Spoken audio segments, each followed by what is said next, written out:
Esse episódio foi gravado antes do término da banda O Tarô. Logo, algumas informações estão desatualizadas. De qualquer forma, acredito que seja útil postar ele mesmo assim, até porque muitas das informações do nosso convidado, Vitor Neves, são importantes para a cena musical. Te procurei em cada canto da cidade, na verdade eu viajei. Achei que fosse liberdade essa saudade que eu deixei no cativeiro do meu peito e diz respeito só a mim. Fala galera do Volume no 11, eu sou seu host, João Vitor Vilela. Mais um episódio hoje aqui com o Vitor Neves, também conhecido como Vitorino. Nos palcos você já viu ele tocando com a banda dele, O Tarô. Vitor, como é que você se apresenta geralmente aqui pra galera? Você é o baixista da banda, mas qual que é seu papel dentro desse grupo? Fala pessoal, sou o Vitor, também conhecido como Vitorino no contexto dos palcos. Cara, é engraçado isso, normalmente na banda eu tenho a percepção de que eu sou uma pessoa mais cabeça realista e pé no chão na banda, assim. Acho que é um contraponto. Entendi. Os meninos são as mentes pensantes, criativas. Eu também tô um pouco nesse processo, óbvio, né? Mas botar na mesa pra comparar, eu acho que eu tenho essa pegada um pouco mais realista que faz parte também. Eu acho que toda banda, toda empresa, seja lá o que for, precisa de contrapesos. Faz parte de ser o baixista, representando seu Faz instrumento. parte.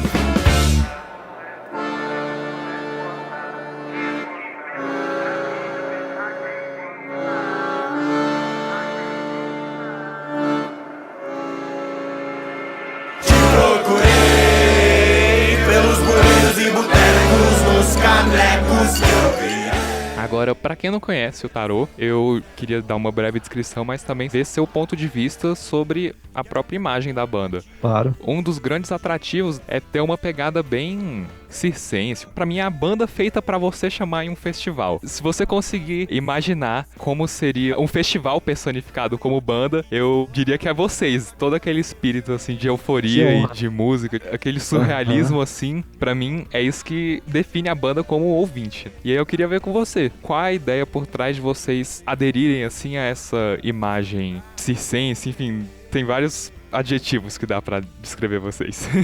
Cara, é engraçado, assim, eu acho que a origem disso tudo foi bem orgânica. E a origem tá na primeira música que a gente compôs, que foi Certezas Supostas. Acho que quase sem querer, foi uma música que acabou sendo puxada pra esse lado mais gypsy. Um ritmo mais gypsy jazz. Entendi. E acaba tendo bastante influência, eu acho, inicialmente do Gogol Bordello, assim. Eu acho que essa energia do gypsy acabou pegando muito na gente. Depois a gente acabou passeando por outros lugares. A gente decidiu explorar sonoridades diferentes, mas acabou que a gente percebeu o que dava certo, não só pro público, mas pra gente, o que nos motiva, o que nos faz ter tesão de estar em cima do palco e transmitindo a energia que a gente quer passar, acaba ficando mais por esse lado mesmo, da música circense, da música cigana. Entendi. E aí, quando a gente se deu conta de que era isso mesmo, a gente começou a estudar mais a fundo e aí a transformação, ela vai, né? Ela acontece. Entendi. Tinha alguém da banda, assim, que já tinha estudado essa sonoridade antes, explorado ela? Porque, tudo bem, você disse que veio de uma forma natural.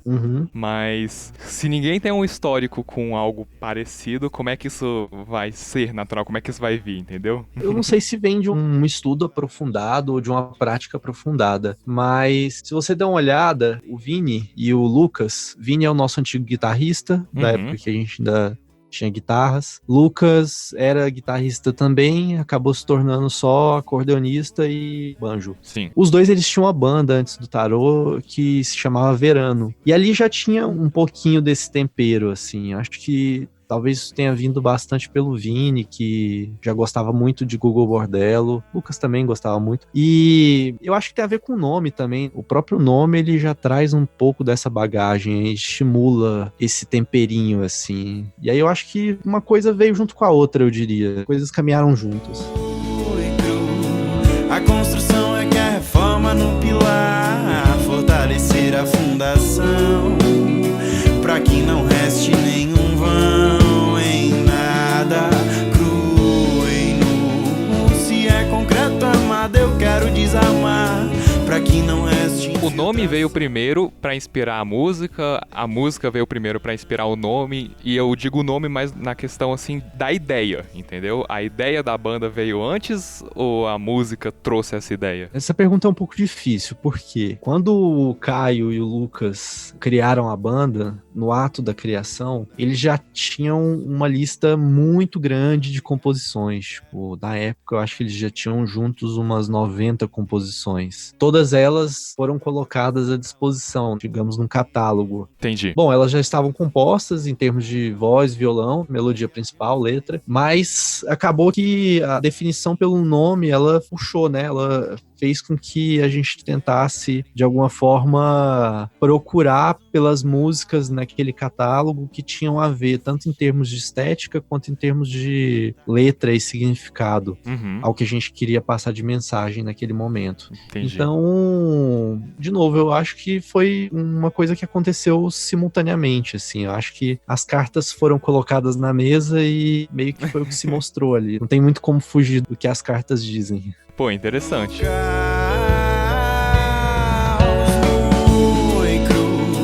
A construção é que a reforma num pilar, fortalecer a fundação, pra que não reste nenhum vão em nada cru e nu. Se é concreto armado, eu quero desarmar. Vocês conseguem transformar no personagem, transformar uma atitude de personalidade de palhaço, personalidade, aquela coisa cômica, satírica, assim, de pura ironia. Vocês acham que vocês conseguem executar isso, assim, com uma naturalidade entre os membros da banda? Vocês conseguem aderir à maquiagem, à roupa, a todo estilo, assim? Ou, digamos assim, é uma coisa que tem que ser um pouquinho mais preparada na sua cabeça, tipo, agora eu tô com essa personalidade, agora eu tô com esse alter ego? Eu acho que tá sendo um processo. Eu não diria que a gente já chegou no lugar onde a gente quer chegar em termos de explorar essa estética e todas as possibilidades que advêm dessas escolhas, mas esse processo começou ali para 2018, quando a gente teve um primeiro contato com o teatro. A gente fez, na época, uma oficina de teatro com a Eliana Moura,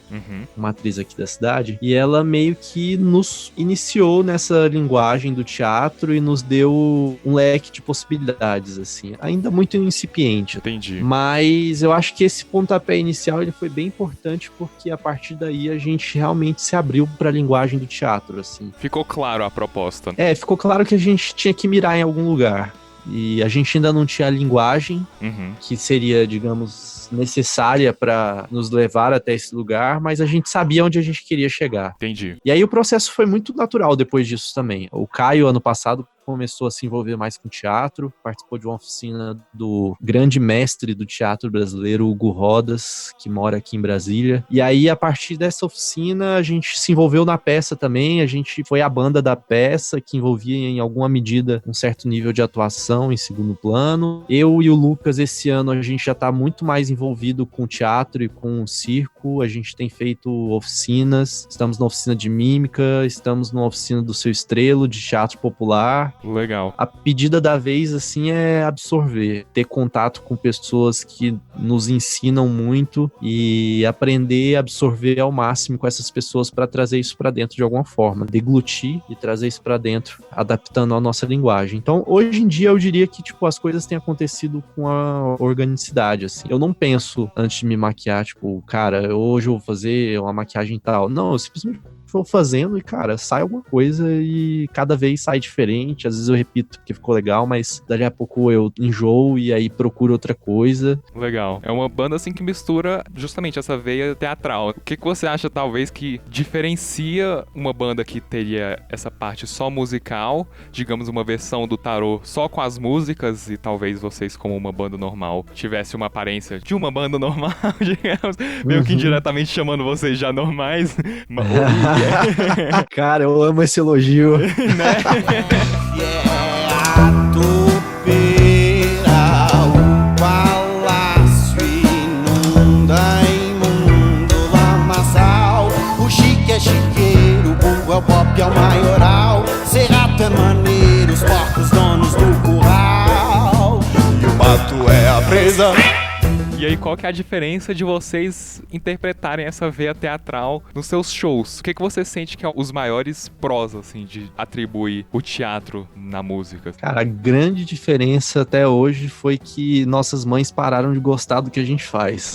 Eu acho que essa é a principal diferença. Brincadeiras à parte, eu acho que a grande diferença, cara, é que o teatro ele tem um potencial de amplificar as mensagens que eu acho que os músicos não têm conhecimento. O teatro ele consegue fazer com que o músico ele realmente transmita uma mensagem que tá muito além de uma canção, tá muito além de uma melodia, tá muito além de um ritmo. E não porque ele por si só, no palco, resolva todo o problema, mas eu acho que, aliado a tudo isso que eu falei, o ritmo, uma melodia, uma harmonia, seja lá, um campo harmônico escolhido, seja lá o que for, eu acho que o teatro ele tem um potencial de realmente se comunicar pelo corpo, não só pelo instrumento. E aí, tipo, pô, o músico é um corpo em cena. Deixa de ser aquele negócio de músico de quarto que toca pra caramba e ele, nessa ocasião específica, ele tá só em cima de um palco, então ele tá fazendo tudo que ele faz no quarto, só que talvez não sabe agir direito. Exato. E aí vira uma coisa, agora tá aqui o nosso show mesmo. Cara, a gente costuma dizer que o quarto é uma coisa, o ensaio é uma coisa, o palco é outra.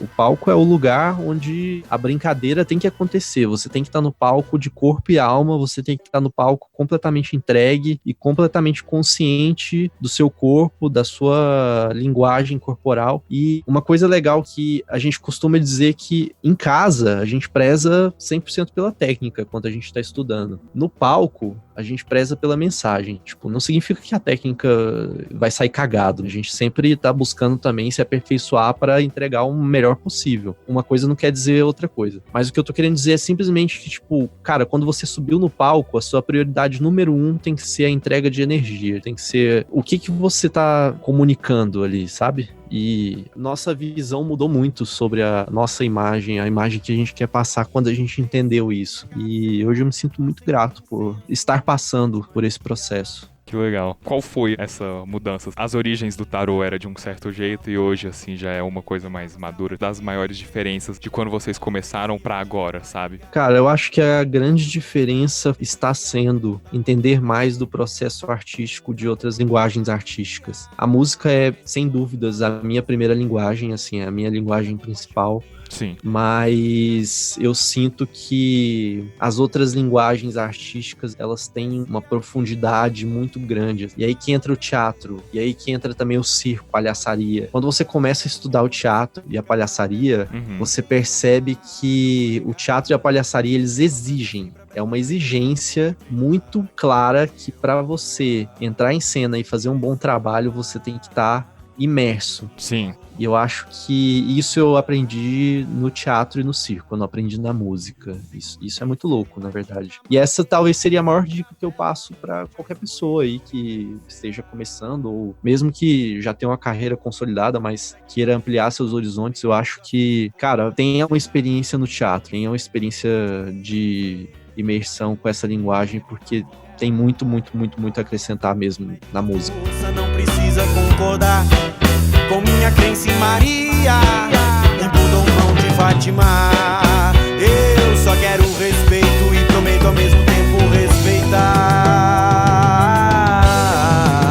Desci aqui pra melhorar. Eu também não sei, assim, se é muito a intenção de vocês, talvez por você ter dito que muita coisa saiu natural, ter essa parada meio mística. Claro que numa veia, assim, um pouco mais pop, com a galera do Móveis Coloniais de Acaju, assim, não sei se vocês pegaram uma inspiração no som deles. Ah, demais. E aí, justamente misturando com essa música mais da veia cigana. Aí eu te pergunto, por exemplo, como é que você vai ser original, criativo, ter o som do tarô, sendo que vocês estão tocando um tipo de música, assim, tão marcante? Eu acho que quem ouve isso, ouve assim, cara, eu já ouvi essa música em algum lugar, eu não conheço essa banda, eu não ouvi nenhuma música dessa banda, tem alguma coisa nessa música que eu já ouvi. Como é que é esse processo, assim, de composição pra vocês criarem algo que soa original, mas ao mesmo tempo remete a essa coisa meio cigana, né? Putz, legal. Essa pergunta é legal. Pra começar a responder, acho que a faceta mais mística, ela de novo tem a ver com o nome da banda. Isso realmente foi pensado. A gente sempre buscou trazer músicas que tenham a ver com essa faceta. Não todas, mas eu acho que, principalmente as músicas do Caio, tem muito esse tipo de pensamento e acaba se refletindo muito nas letras que ele compõe, que ele traz pra banda. Entendi. Mas sobre o processo de composição e sobre como isso se traduz no arranjo, é engraçado isso, cara. Nosso processo de composição é muito improvisado. A gente realmente entra no estúdio, entende qual é a estrutura, qual é a harmonia da música e toca. A gente não fica mascando, pensando na cabeça no que pode encaixar, no que pode... Não, é tipo, cara, toca, simplesmente vai tocando. E aí, assim, o que a gente faz normalmente? A gente entra num loop de ficar tocando uma parte da música por 10 minutos e gravando. E aí toca, deu certo isso? Deu. Mas eu acabei de fazer uma coisa que ficou melhor, então ficou isso. E eu, baixista, ainda não encontrei, mas o Tavares, que é baterista, já encontrou a parte dele, então... Cara, o que ele tá tocando tá massa, eu vou colar no que ele tá fazendo, eu vou compor a partir do que ele tá fazendo. Então é tudo feito ao vivo mesmo. Aí como que se transfere pro estúdio de gravação, sabe? Você tentar resgatar essa atmosfera tão boa no ensaio. Aí depois a gente vai refinando isso no ensaio. A primeira parte é essa jam infinita que ela só acaba quando a gente chega num lugar que a gente fala, cara, essa música já andou. Saquei. Já tem algo mais sólido. E aí depois a gente vai refinando. Uma vez refinado, a gente leva pro show. A gente testa essa música no show, vê como é que ela tá funcionando, se tem alguma parte que tá soando longa demais, que ela tá caindo demais. E aí depois, pra gravar, a gente faz uma pré-produção em casa. Entendi. A gente mesmo grava em casa e começa a trabalhar faixa a faixa. Aí sim, uma lapidação. Saquei. Chegar num produto mais lapidado. Uma jam infinita em cima de algumas ideias e depois consolidar essas ideias. Interessante.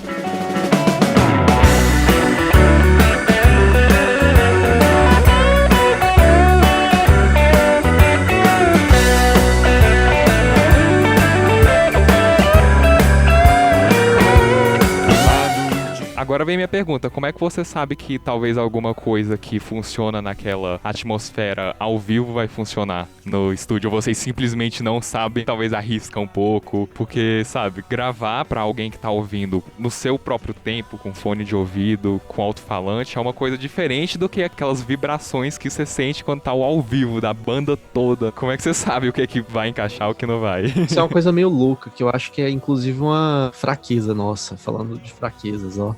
Nossos lados que não nos deixam tão seguros. Até agora, a gente conseguiu traduzir essa energia pro ao vivo, mas eu não sinto que a gente conseguiu ainda chegar 100% nesse potencial na versão gravada. E eu acho que isso deve a essa dificuldade ainda de traduzir o ao vivo pro estúdio. Tipo, não é a mesma coisa, por mais que a gente faça adaptações, mas eu acho que pode ser bem mais, assim, a gente consegue levar muito mais energia pro show do que pra gravação. Não, isso vem realmente conhecendo o seu próprio som. Acho que não é uma coisa assim que da noite pro dia vocês vão dominar o processo de gravação no estúdio. Eu confesso que eu também não tenho muita ansiedade pra isso, não. Acho que as coisas acontecem no tempo que elas têm que acontecer. Legal. Sabia que eu acho que, cara, indiretamente, a pessoa que ouve o som de vocês, seu público, assim, não necessariamente sabe disso, mas sente um pouco isso, porque quando eu tava vendo os clipes, ouvindo aquelas músicas mais singles, por mais bem feitas que elas são, eu não conseguia parar de pensar, tipo, cara, o quão incrível deve ser essa banda ao vivo. É como se, por mais que eu tenha saído com um sentimento feliz da música, o meu pensamento não foi, nossa, tive a melhor experiência ouvindo essa música aqui em casa. Foi tipo, tive uma ótima experiência, mas eu quero agora, o próximo passo é ouvir eles ao vivo. Pois é. Cara, é uma loucura isso. A nossa maior base tá em Brasília, mas a gente tem muita base fora de Brasília, assim. A gente recebe constantemente mensagens de pessoas de fora e pessoas que nunca viram o nosso show. A gente tá na ativa aí há 4 anos e tem pessoas que nunca viram o nosso show. Então, é uma loucura, porque quando essas pessoas virem o nosso show, provavelmente elas vão ver algo completamente diferente do que tá gravado. Exatamente. Pra começar. Vai pra outro nível. Já nem tem guitarras mais, já colocamos um violino que não tinha, não tem praticamente nenhuma gravação. Sim. E de repente elas vão ver algo que é completamente diferente. Mas eu espero que agrade a si mesmo. Buscar cada vez mais um show cada vez mais energético. Nosso grande objetivo é fazer um show que, tipo, meu irmão, você não vai sair seco, você não vai sair descansado, você tem que sair cansado, você tem que sair muito suado. Esse é o nosso grande objetivo, é uma lavação de alma.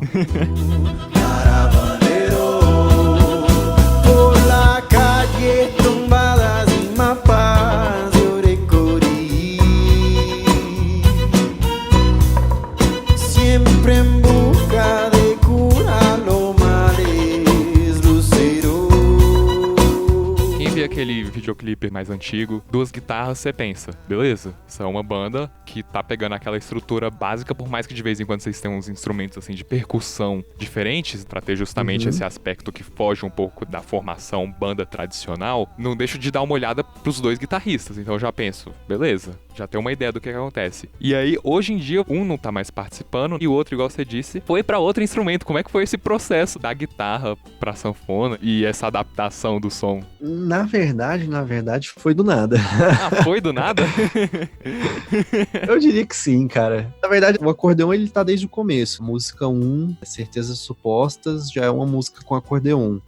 O que eu digo que foi do nada, na verdade, é que no final de 2018, o Vini resolveu sair da banda. Enfim, tava com outras prioridades, quer se dedicar mais profissionalmente ao teatro musical. E aí, quando a gente recebeu essa notícia, a gente ficou muito em choque, não estávamos esperando aquilo. E aí a gente ficou se perguntando, e aí, tipo, e agora? Como é que a gente segue? E aí, cara, meio que foi um consenso que, tipo, não, a gente não vai botar outra guitarra, não. Pelo contrário, a gente vai tirar as 2 guitarras, não tem mais guitarra na banda. E assim, nada contra guitarra, nada contra guitarristas, mas ao longo do processo a gente percebeu isso que você falou, a formação tradicional, ela tava nos engessando em algo que já não era mais o que a gente queria fazer. A gente queria buscar essencialmente algo diferente. Então, nada melhor do que trazer uma formação que é completamente diferente pro palco para estimular que já do ponto de partida, do ponto zero, as coisas vão ser diferentes. E é muito louco quando a gente chega em alguns festivais e aí a galera olha assim e fala, puta que pariu, tipo... São eles? Assim, essa banda não tem guitarra, tipo... E a gente tocou uma vez num festival aqui em Brasília, eu não lembro o nome, era um festival um pouco menor, que a proposta do evento era bem rock, assim, as bandas eram, sei lá, punk, hard rock, até um heavy metal tinha de tudo, dali pra frente. E, cara, a gente chegou com a sanfona e com violino, tipo, a galera ficou olhando e falou, puta que pariu, o que esses malucos vieram fazer aqui? Não sei dizer exatamente, mas eu acho que são instrumentos engraçadinhos, chamam a atenção pela curiosidade, apesar de não serem muito da linguagem do nosso círculo, do que a gente tá acostumado a ver em geral, mas eu acho que chamam a atenção pela curiosidade. É parte da graça. Parte da graça. Como a gente é sem graça, a gente teve que arrumar coisas engraçadas. Não foi isso que eu quis dizer, mas tudo bem. Se é assim que você quer interpretar. É por isso que vocês têm que se maquiar, por isso que tem que chamar o público. Exato, a gente é muito sem graça, cara. Tipo, é um bando de cara sem graça, tirando o Tom. O Tom é um cara engraçado. Agora, o resto é só gente sem graça, juntou numa banda e a gente tinha que inventar maneiras de parecer engraçado. Pô, mas aí foi difícil, assim, ter essa adaptação sonora? Foi um processo que, por mais que seja diferente do histórico musical de cada um, veio natural nos ensaios e continuou sendo a mesma banda? Cara, foi bem rápido, porque o Vini saiu dia 22 de dezembro de 2018. E um pouquinho mais de um mês depois, a gente tinha um show marcado. E aí a gente pensou, cara, e aí, será que a gente conta com o Vini nesse último show e tal? Mas, pô, logo que eu voltei de férias, tava visitando meus pais, logo que eu voltei de férias, a gente entrou no estúdio já com o Tom, meio que testando ali, mas já quase dentro. E a gente falou, cara, e se a gente aceitasse o desafio e rearranjasse todas as músicas que a gente conseguia até o show do dia 4? E é isso, a gente vai partir desse ponto. E deu certo, a gente entrou no estúdio, acabou que a gente se entendeu bem, foi uma química legal, e a partir daí é isso, tipo, cada vez mais aprofundado nessa estética, e o show foi iradíssimo, muito, muito, muito bom mesmo. Pô, isso é interessante porque surgiu de um desafio de rearranjar, de mudar seu próprio som, que eu acho que muitas vezes é o que as bandas covers gostam de fazer. Elas pegam um som de fora pra, pô, vamos mudar, fazer isso aqui no nosso estilo. Agora a banda autoral tem aquela má fama, assim, de ser chatinho com seu som, de tipo, não, a gente fez desse jeito e vocês mesmos rearranjaram. Nada, cara, a gente tirou letra, a gente rearranjou música que tinha 2 guitarras pra violino e acordeon, a gente introduziu um instrumento novo, que é o banjo também, o banjolão, nosso ilustríssimo frangolão, que é o apelido desse instrumento. É um instrumento troglodita. E é isso, a gente tem buscado esses instrumentos malucos, assim, que as pessoas não estão muito acostumadas a ver, que tem uma sonoridade, na maior parte das vezes, feia, escrota, mas... Nosso papel é meio que esse, assim, é domador de instrumento escroto. Entendi. Faz parte de ser uma banda autoral que não se leva tão a sério. Acho que essa é a parte, assim, mais divertida, assim, de você acompanhar uma banda igual vocês. Não ser muito metódico Cri-cri. com tudo. Tá aí. Cri-cri. Nada, cara, tem que ter espaço pra experimentar. Se você não tem espaço pra experimentar, logo você vai acabar fazendo a mesma coisa. Ou se não, você vai fazer mais do mesmo desde o começo. Então, Exato. espaço pra experimentar é essencial.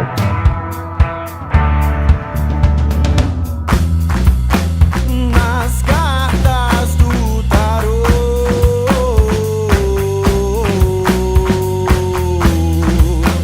nas contas de Xangô. Se você quiser falar alguma história da banda que talvez defina o tarô, sabe? Meu Deus, o podcast é pra maiores de 18 anos? Não, tô brincando. Não, cara, eu acho que assim, eu queria só deixar essa mensagem, reforçar essa mensagem que eu passei ao longo das respostas. Eu acho que, pra quem tá nos ouvindo e quem eventualmente ainda não nos conhece, a gente se tornou uma banda que tá muito mais preocupada com a brincadeira do que com a seriedade da música. A gente tá muito mais preocupado em fazer as pessoas sorrirem e saírem se sentindo bem do show do que realmente levar uma proposta mega séria e estruturada. Estar preocupado com não levar a sério. Exato. A gente tá preocupado é com a desconstrução, na verdade, desse espaço de seriedade, porque a gente não quer carregar esse espaço de arte com uma mensagem que seja pesada. Pelo contrário, a gente se propõe a desadultecer as pessoas, fazer com que as pessoas tenham despertadas esse sentimento lúdico de criança mesmo. Resgatar um pouco disso. Exatamente, resgatar, porque isso nunca se perde. E isso tem muito a ver com o Se ciclo. abale, nem se aborreça. Os teus caminhos é tu mesmo quem conduz. Das tuas ideias seja a corte e a realeza.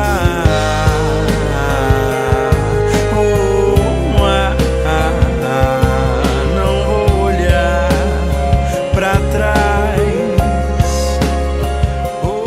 Então, Vitor, deixa aqui as redes sociais do Tarô, suas redes sociais, projetos da banda que estão por vir, o que a galera pode esperar de vocês pro futuro. Você pode nos encontrar em todas as redes sociais sob o codinome o.tarot, com T mudo no final. E se inscreva lá no canal do YouTube, tem muita coisa bacana que a gente tá produzindo. Estamos gravando coisas novas também. Então, assim, material novo não vai faltar, novidade não vai faltar. Siga a gente, continue acompanhando e compareça aos shows que não tenho dúvidas que você não vai se arrepender.